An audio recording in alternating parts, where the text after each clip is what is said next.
When Nora unlocked the steel door of the abandoned river clinic, she only meant to clear out junk and cut the power. Instead, she discovered a cold chamber still running. Inside were a yellowed letter, a child's frayed cloth, and a cassette labeled, "Don't forget them." The town once called this place the Nameless Clinic, where people arrived without papers and left without names. But Nora is about to uncover a truth that history tried to bury. If this story matters to you, hit subscribe and stay with us. Nora didn't want to return to Willimer. The tiny river town was where she grew up, but also the place she left behind to forget the feeling of never being good enough, fast enough, necessary enough.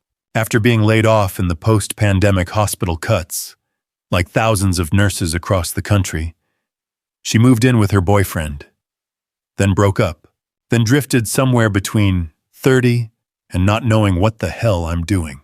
Then came the letter from a law office. The sole property bequeathed to Nora Jameson, River Mercy Station. Don't tear it down yet. There's something your grandmother never said out loud. Attached was a rusty key and a phone number with no area code. She called back. The voice on the other end was rough, quiet. Don't touch the lower level unless you really want to know. Then they hung up. 3 days later, Nora arrived in Willimer. Moss had overtaken the stone banks. The local diner was still there. And so was the old gas station man, sipping tar-black coffee in the corner. "You Margot's granddaughter?" he asked, without looking up. Nora nodded. "She saved folks out there. Also, lost some. I used to ferry people to that clinic. No one ever came back with stories, and no names made it into records." He took a long sip, then added, "Some things the government buries deeper than graves." When Nora reached River Mercy Station, it looked like a grounded steel container, rusted shut beside a reed-choked dock, held fast by a single chain. The name had peeled off, except for one faint word, mercy, a forgotten imprint of kindness. She stepped onto the dock. The wood groaned beneath her. One plank gave way under her weight, nearly tossing her into the murky water. She caught herself, stood, brushed off her hands, and faced the iron door. "Key in, turn." The mechanism shrieked. The door swung open. No smell, no rats, no dust, just silence, the kind sealed inside a box for decades. She flipped the main breaker, but there was no reaction. But somewhere beneath the floor, past a rusted air vent, she heard a soft mechanical hum. A backup generator, still alive, fed by the river current. The station wasn't dead. It was just waiting for someone willing to see. Nora followed the generator hum to a door labeled Tech Room. Behind thick dust and a toppled metal shelf, she found a stainless steel medical freezer used in field hospitals. The indicator light blinked amber. The handle was sealed with a rusted steel latch, half snapped. Nora gave it a pull. It popped open. Cold air rose like a ghost brushing her neck. Inside was a dull silver metal box wrapped in a canvas bag. She lifted it out and opened the lid. First, a handwritten letter in purple ink, crooked cursive, in a language she didn't initially recognize. The date, 3/12/1951. On the back was one English line. "If this doesn't reach anyone, may the river remember us." Nora froze. Beneath it, a child's cloth, frayed at the edges, embroidered in red with the name Mara. At the bottom, a cassette sealed in cloudy plastic wrap, labeled only, "Room 3, final log." She slid it into an old recorder nearby. Took a minute to find a battery that held a charge. A hiss, a breath. Then a man's voice, low, soft, rasped, with a Boston Irish accent. "March 12th, patient, female, approx, age 6, no known name. Carried cloth embroidered Mara. Symptoms: high fever, cough, light hemorrhaging. Suspected dengue or typhoid. No full course meds available." I kept the letter in her coat. She folded it 3 times and wrote small. "No one else knows what it said. I'll place it in the box with the others." She passed at 3:14 a.m. No crying, no family. But she had a name. Nora's hand flew to her mouth. She'd worked in the ER. She'd heard flatlines. But she'd never felt a death. This quiet, She turned. Her flashlight caught the frosted window of the operating room. She saw a small figure behind the glass for a second. A slight frame, hair down, staring back. She blinked. Gone. Just reflection. Or someone else's memory, stealing the mirror to breathe again. She shut off the tape. Outside, the river lapped against the hull. It sounded like someone was crying, but had held it too long to make a sound. The next day, Nora brought a few documents to the town's print shop to scan and digitize. She picked the self-service machine tucked in the corner. Didn't want attention. While the files were being uploaded, her phone buzzed. Unknown number. One message. Stop digging, or the river will claim more secrets. No name, no number, just a message cold as metal. She glanced around. No one is looking. But her neck prickled. She quickly finished the scan and left. When she returned to the station, the sun was skimming the river's surface, and the side door was cracked open. She had locked it. She remembered clearly. The latch was scraped. The hinge is loose. The door rocked gently with the wind. Inside, the desk was untouched, but something felt off. The cassette recorder she'd left on the table lay sideways under the chair. The tape was still there, but knocked loose from the slot. On the floor, a half-burned Marlboro cigarette. Still fresh. Nora didn't smoke. And no one else had access to the station. She checked the security system. Old, low-res, but still running. Rewinding 2 hours back. A figure. Male. Middle-aged. Tall. Long coat. Standing motionless in the tech room for precisely 48 seconds. Didn't touch anything. Didn't take anything. Just stood there. Then walked out the back door. She checked the outside dock footage. Nothing. But in last week's backup, she saw it. A brown pickup truck, rear window covered, parked in the same spot at 2:13 a.m. 3 nights in a row. Nora backed up everything. 3 hard drives, 1 cloud copy, 1 hidden SD card inside an old first aid tin.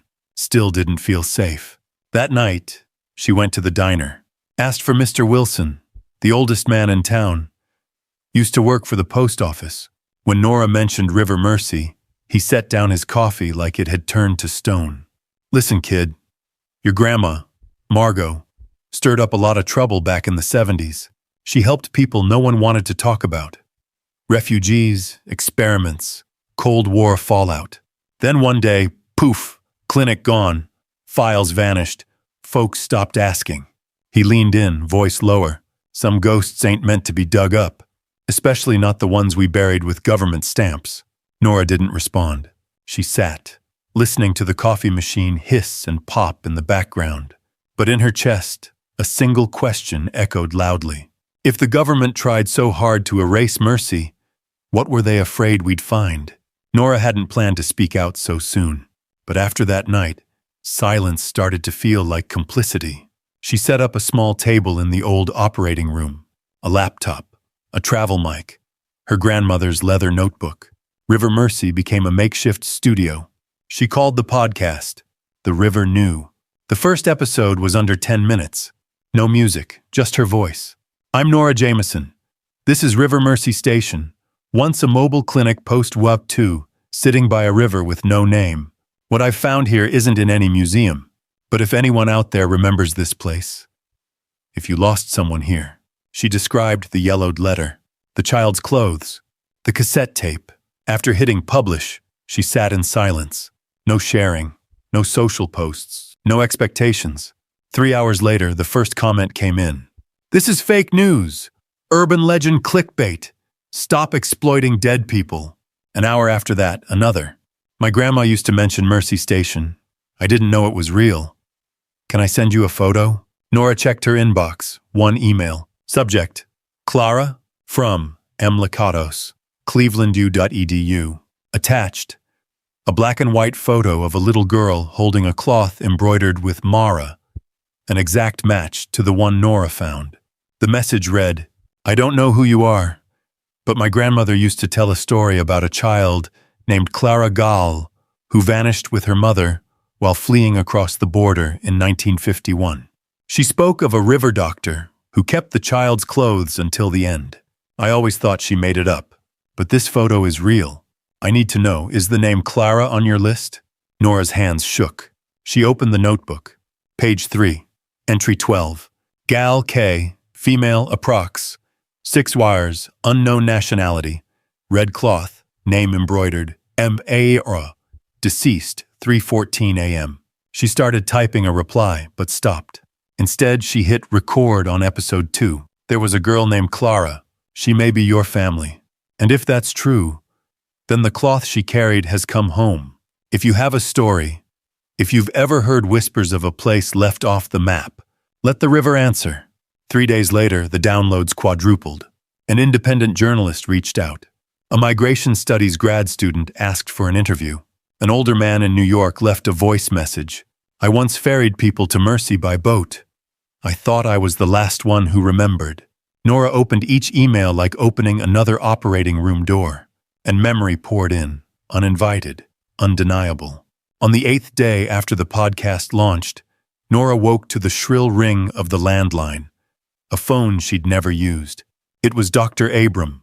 His voice was low and urgent. Something's happened. A group of bloggers is spreading an article saying you faked everything, that you made up Mercy based on rumors. Nora opened her laptop. The article was everywhere. From hero to hoax? The woman behind the river knew may be lying about it all.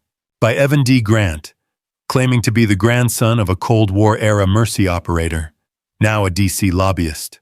The article accused her of fabricating evidence, forging audio recordings, reconstructing a humanitarian myth for clout and attention.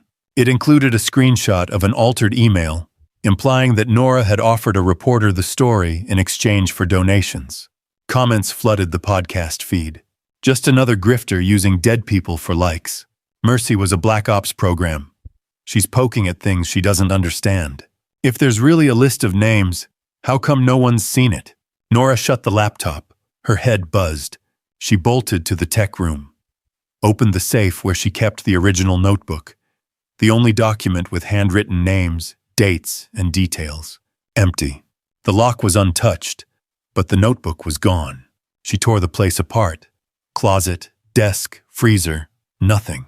Then on the floor, beside the filing shelf, a small slip of paper, a single line in marker. Warned you. Her hands trembled. Cold sweat crawled down her spine. She called Dr. Abram back. Ring, ring, ring. Finally, he picked up, voice barely a whisper. I think someone's tailing me. I saw someone yesterday. Don't send me anything else, for now. Then the line cut. Nora sank to the floor. The room seemed to shrink around her. The notebook, gone. The podcast, under attack. The one person who understood her, silenced. She turned on the recorder. Dead tape. Outside, the wind whistled through the vents, like whispered accusations. She stared at the old photos, the messages she once received. But now everything felt like mist. What if they're right? What if I built this on something that never existed? What if it's all just cracked memory? From someone who can't accept her grandma is gone and left nothing behind. Nora pulled a thin blanket over herself, curling up in the cold operating room. She once thought she was the keeper of memory. Now she was just the last one who still believed it was real. Nora didn't leave the station for 3 days. No recording, no messages, no docklight. Just pacing between the operating room and attic, searching for anything, any piece she might have missed. Before dawn on day 4, she opened an old tin toolbox once used by her grandmother. Tape, screwdrivers, wire clamps, bent nails, dusty, chaotic. In the corner, tucked under broken rubber bands, a flip phone, early 2000s. The casing was worn dull, like sandpaper. She flipped it open. The screen blinked to life. 3 audio files, labeled A1, A2, A3. She opened the second, a soft hiss. Then the familiar man's voice, the same one from the cassette, but clearer. Trembling. Margot, if you're hearing this, I'm gone. I did what you asked, hid the backup list somewhere safe. You told me to call it Drybird, because that little wood carving saved you during the fire in '74. I put it in the box, next to the stripped head screw. They'll never think of it. but you will. And if the next person's careful enough to fix a hinge, maybe they're careful enough to fix a memory. Nora sat upright. Drybird. That was her grandmother's nickname for the wooden first aid box, the one Nora had used to store pliers and screwdrivers. Plain, unlocked, overlooked. She ran down to the operating room and flung open the box. Beneath the old fabric liner, a sealed plastic envelope, the size of a hand, taped shut with brown packing tape. Written in black ink. Primary list, Mercy. She didn't cry, didn't shake. She just exhaled, like someone had loosened the cord around her chest. She picked up the envelope, walked straight to the dock. No studio, no music, just a live stream. Golden light and her hand holding the truth. I don't have tenure, I don't have an archive, but I have names. And if you believe names shouldn't vanish, listen. She opened the envelope. Page 1, 42 names. Page 2, patient bed map. Page 3, a handwritten note. If they never had a grave, give them a memory. Views passed 50,000 in 2 hours after a major podcaster reshared the stream. For the first time, Nora didn't feel like she was trying to preserve memory. She was finally returning it to the right people, with the proper names. 3 days after the live stream, someone knocked on the Mercy station door. A middle-aged woman stood there, premature gray hair, thin-framed glasses, a weathered tin box in her hands. "Sorry," she said, voice trembling. I heard your podcast. My grandmother's name is number 17 on the list. Maria Lakatos." Nora nodded. Her eyes welled, but her voice held steady. "She's listed as patient 17, female, gray hair, gray wool cloak, spoke German and Hungarian." The woman opened the tin. Inside, a folded letter and an old photo. A little girl holding a cloth, standing beside an older woman. "My grandma kept this cloth until the day she died," the woman whispered, but she never told the full story. Just said, "The doctor remembered that child's name when no one else did." She reached into her pocket and pulled out a scrap of cloth, edges frayed. Nora led her down to the tech room. Inside the display case, the embroidered cloth marked Mara. The woman gasped, placed a hand on the glass. "That's it," she said. "That's the sister my grandmother thought she'd lost forever on the river crossing." For the first time, Nora opened the case. She placed the cloth in the woman's hands, using white gloves with both hands. "This doesn't belong to me," Nora said. "It was just waiting to be found." The story spread. A teacher in Ohio emailed, "The photo you posted, I swear that necklace looks exactly like a family heirloom of ours. It came from a relative who fled Hungary in 1953. An older man in Pennsylvania drove 7 hours to stand on the dock and hand Nora a notebook. This was my mother's journal. She wrote down every name she remembered hearing from Mercy. I thought she was dreaming. But it was real. A group of history students came to survey the site. One of them, skeptical at first, just there to fact-check, stood silent before the bed map. He pointed to one name, R. Donnelly, admitted 02/4, 1952. "That's my great-grandfather," he murmured. "But our family records say he died in Austria." Dr. Abram stepped beside him, placed a hand gently on his shoulder. Maybe he went farther than anyone thought, but he didn't disappear. From that day on, Mercy Station was no longer seen as a dusty relic. It became a place where people found pieces of their family, not in textbooks, but in handkerchiefs, handwriting, names no one had spoken aloud in decades. And when the afternoon light poured through the clinic's glass, it didn't feel random. It was memory, returned, and for the first time, welcomed home. At the end of May, Willimer held a ceremony the town had never seen and never thought possible. No stage, no speakers, no sound system, just a quiet line of people along the old dock, each holding a small wooden tile, palm-sized, painted and handed out from a box by Lucy, Nora's young niece. On each piece they wrote a name. Some wrote their great-grandfather, some wrote unknown, some just marked a date, 3/12/951. Nora stood at the end of the dock, holding her grandmother's notebook, now sealed under glass inside the clinic's main hall. Beside her, Lucy wore a junior guide badge and carried a basket of blank tiles. The river wind played with her hair. "Each name is a spark," Lucy said, "and the river is their sky." A young boy sat near the dock's edge, holding an old violin Nora had found in an unlabeled crate. He began to play Amazing Grace, slow, careful, nearly shaking. The music drifted across the water. A breeze blew upstream when the first person released their tile into the current. No one spoke, but everyone felt it. The wind had changed. A woman dropped 2 pieces, one for her father, lost in 1952, one for the nameless woman who sheltered him as he fled. An older man tied a wedding ring to his tile. "No name, no inscription. She always wanted to come back," he said. "Now I've brought her home." As the river filled with drifting lights, the dock's lanterns cast shadows on the clinic's walls. Hundreds of quiet shapes, as if every name had risen, stepped forward, and stood silently, listening to their final song. That night, Nora sat in the operating room, now warm, bright, still creaking, but no longer cold. She opened her grandmother's journal with a blank final page. Nora wrote one sentence: "Legacy isn't what we leave behind. It's what we choose to carry forward." Mercy still rusted, still groaned in the wind. But now each sound felt like a reminder something once silent was alive again. That night, as Nora stepped out onto the dock one last time, she looked across the glowing river, scattered with names like stars, and she whispered, "Only the river could hear. We remembered them. If you believe in reclaiming America's untold stories, share this. Let the river carry their names farther than silence ever could."